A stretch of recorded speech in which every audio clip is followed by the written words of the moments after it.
नहमदु व नुसल्ली अला रसूलिहिल करीम औज़ु बिल्लाहि मिनश शैतानिर रजीम बिस्मिल्लाहिर रहमानिर रहीम रब्बि इश्रह ली सदरी व यस्सिर ली अमरी वहलुल उक़दतम मिन लिसानी यफ़क़हू क़ौली। नाज़रीन, अल्लाह का शुक्र है कि अल्लाह ने हमें मुसलमान पैदा किया, ईमान की दौलत दी। अल्लाह ने हमें तरह तरह की नेमतें दी। आज हमारे पास जो कुछ भी है सब अल्लाह ही का दिया हुआ है। बस अल्लाह पाक इन नेमतों के बदले में हमसे ये चाहता है कि हम उसकी इबादत करें, और इबादत का बेहतरीन ज़रिया नमाज है। नमाज दीन के 5 सुतूनों में से एक सुतून है, जो कि हम पर दिन में 5 वक्त फ़र्ज़ की गई है। जो लोग नमाज को छोड़ते हैं उनको इस बारे में सोचना चाहिए। नमाज का छोड़ना एक कबीरा गुनाह है। नमाज छोड़ने की कई सारी वईदें हैं। हुज़ूर अक़दस सल्लल्लाहु अलैहि वसल्लम का इरशाद है कि जो शख्स की एक भी नमाज फ़ौत हो गई वो ऐसा है गोया उसके घर के लोग, माल व दौलत सब छीन लिया गया। मतलब ये हमारे नबी सल्लल्लाहु अलैहि वसल्लम की हदीस का मफ़हूम है कि जो शख्स एक वक्त भी नमाज कज़ा कर दे वो ऐसे खसारे में है जैसा कि कोई डाकू आया और उसका घर बाल, माल व दौलत, आल औलाद सब छीन के लेके चला गया और अकेला खड़ा रह गया। उतना ही खसारा है एक वक्त की नमाज को छोड़ने में।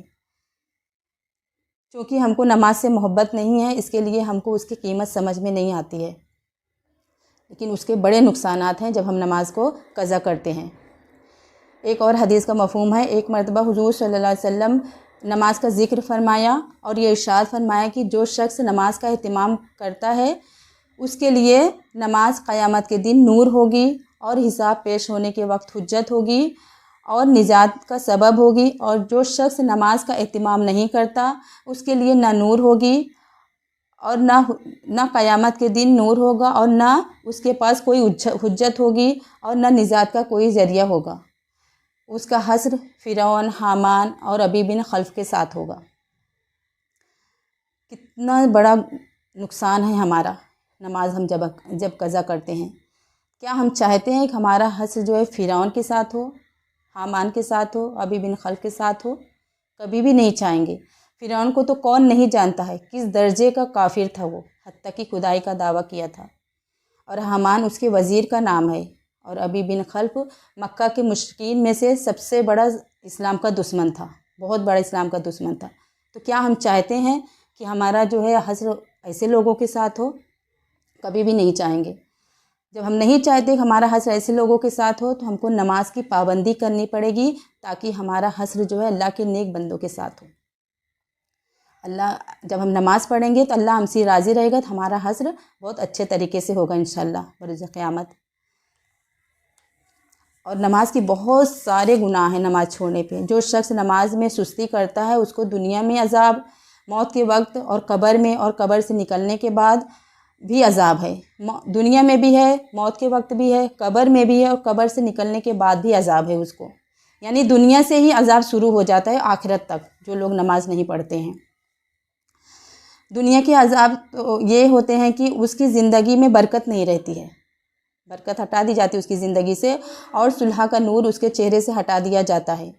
और ये कि उसके नेक कामों का अजर हटा दिया जाता है, यानी वो नेक काम करता है तो उसका अजर हटा दिया जाता है। और उसकी दुआएं कबूल नहीं होती। जब हम नमाज नहीं पढ़ते हमारी दुआएं कबूल नहीं होती हैं तो हम कहते हैं कि हम जो है हमारी दुआएं कबूल नहीं हो रही हैं। और जब हमारे ऊपर कोई मुसीबत पड़ती है तो ही हम नमाज़ पढ़ने लगते हैं, और फिर चाहते हैं कि जैसे ही नमाज़ पढ़े वैसे हमारी दुआएं कबूल हो जाएं। तो हम अपना रिज़ल्ट तुरंत ही चाहते हैं, लेकिन हमको पाबंदी के साथ नमाज़ पढ़ना चाहिए, तो इंशाल्लाह हमारी दुआएं कबूल होंगी। और ना ही नेक बंदों के दुआ में उनका हिस्सा रहता है। जो लोग नमाज नहीं पढ़ते, अल्लाह के नेक बंदे हैं, दुआएं करते हैं, तो उनके दुआ में उनका हिस्सा नहीं रहता, जो लोग नमाज नहीं पढ़ते हैं। ये तो दुनिया के अज़ाब हैं। और मौत के वक्त के अज़ाब ये है कि ज़िल्लत से मरता है, और दूसरा ये कि भूखा मरता है, और तीसरा ये कि प्यासा मरता है। प्यास की इतनी ज़्यादा शिद्दत होती है कि पूरा समंदर भी उसको पिला दिया जाए फिर भी उसकी प्यास नहीं बुझेगी। कौन? जो नमाज नहीं पढ़ता है। ये मौत के वक्त का है। और कब्र में भी अज़ाब, मौत के वक्त का अज़ाब है। कब्र में भी, कब्र में गया उसमें भी अज़ाब। कब्र के अज़ाब ये है कि उस पर कब्र इतनी तंग हो जाती है कि पसलियाँ एक दूसरे में घुस जाती हैं, एक दूसरे में पेवस्त हो जाती हैं पसलियाँ। और नंबर 2 ये कि कब्र में आग जला दी जाती है। क्या हम बर्दाश्त कर पाएंगे आग को? दुनिया की आग हमसे बर्दाश्त नहीं होती है, कब्र की आग को हम बर्दाश्त कर लेंगे, जहन्नम की आग को बर्दाश्त कर लेंगे। कब्र में जहन्नम की आग को भड़का दिया जाएगा। और यह कि कब्र में एक सांप ऐसी शक्ल का मसल्लत कर दिया जाता है कि जिसकी आंखें आग की होती हैं और नाखून लोहे के। इतने लंबे होते हैं नाखून कि एक दिन पूरा चल के जाए तो पहुंचा जाए, इतने लंबे नाखून होते हैं। उसकी आवाज़ बिजली की तरह कड़क होती है। वो ये कहता है कि मुझे मेरे रब ने तुझ पर मसल्लत किया है कि नमाज ज़ाया करने की वजह से तुझे मारे जाऊं। अल्लाह के हुक्म से वो करता है। और जब वो एक दफ़ा मारता है तो मुर्दा 70 हाथ ज़मीन में धंस जाता है। 70 हाथ ज़मीन में धंस जाता है मुर्दा। इसी तरह से उसको क़यामत तक अज़ाब होता रहेगा। क़यामत तक इसी तरीके से अज़ाब होता रहेगा। यानी दुनिया से ही अज़ाब शुरू और कब्र में जाने तक अज़ाब जो है होता ही रहेगा। और फिर कब्र में ही अज़ाब ख़त्म नहीं, कब्र से निकलने के बाद भी अज़ाब है बेनमाजियों के लिए। कब्र से निकलने के बाद अज़ाब क्या है, उसका हिसाब सख्ती से लेगा अल्लाह पाक। और ये कि अल्लाह उससे नाराज़ होगा क्योंकि अल्लाह के हक़ को ज़ाया किया उसने।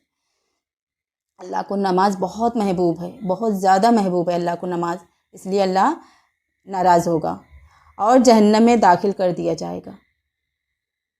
जहन्नम में दाखिल कर दिया जाएगा। हुजूर सल्लल्लाहु अलैहि वसल्लम का इरशाद है कि नमाज दीन का सुतून है और इसमें 10 खूबियाँ हैं।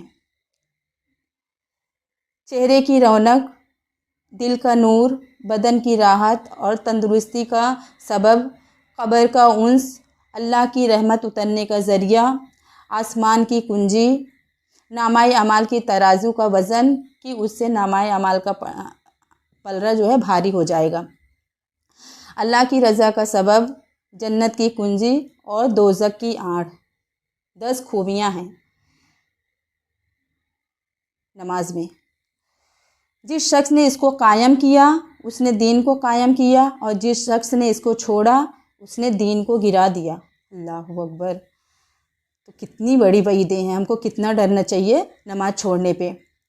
और हदीस पाक का मफ़हूम है, हुज़ूर सल्लल्लाहु अलैहि वसल्लम से नक़ल किया गया कि जो शख्स नमाज को क़ज़ा कर दे, गोया वो बाद में पढ़ भी ले, लेकिन फिर भी उसको वक्त पे ना पढ़ने की अपने वक्त पर ना पढ़ने की वजह से उसे एक हुक्म जहन्नम में जलना पड़ेगा। और एक हुक्म क्या है, मतलब 80 साल उसको जहन्नम में जलना पड़ेगा। कज़ा करके पढ़ लिया, अपने वक्त पे नहीं पढ़ा और कज़ा कर दिया और फिर पढ़ भी लिया, फिर भी उसे 80 साल जहन्नम में जलना पड़ेगा। अल्लाह अकबर। हुज़ूर सल्लल्लाहु अलैहि वसल्लम का इरशाद है कि इस्लाम में कोई भी हिस्सा नहीं उस शख्स का जो नमाज ना पढ़ता हो, और बिना वज़ू की नमाज नहीं होती है। दूसरी हदीस में है कि दीन बग़ैर नमाज के नहीं। नमाज दीन के लिए ऐसा है जैसे हमारे बदन में सर का दर्जा। अल्लाह को इतनी महबूब है नमाज, और जब हम नमाज छोड़ते हैं तो हमको ये सजाएं मिलेंगी। हमारी ज़िंदगी से ही शुरू होके आखिरत तक हमको सज़ा ही मिलती रहेगी नमाज छोड़ने का। हज़रत उमर रज़ियल्लाहु ताला के ज़माने जब उनको जो है आखिरी वक्त में इतनी तकलीफ़ रहती थी, बहुत तकलीफ़ रहती थी, फिर भी वैसी हालत में भी नमाज को नहीं छोड़ते थे। और हमारे नबी की आंखों की ठंडक नमाज है। हम नबी से मोहब्बत करते हैं, इसका दावा भी झूठी ज़बान से करते हैं। हमें अगर अपने नबी से मोहब्बत है तो हम नमाज को कभी नहीं छोड़ेंगे, अपने नबी की एक एक सुन्नत को अपनी ज़िंदगी में लाएंगे। तो इंशाअल्लाह ताला जो सुने हैं उस पर अमल करेंगे, अमल करके दूसरों तक इंशाअल्लाह पहुँचाएँगे। और आज के लिए बस इतना ही। मिलते हैं एक अलग वीडियो में अलग मौजू के साथ। तब तक हमको अपनी दुआ में याद रखिए। अस्सलामु अलैकुम रहमतुल्लाहि व बरकातहू।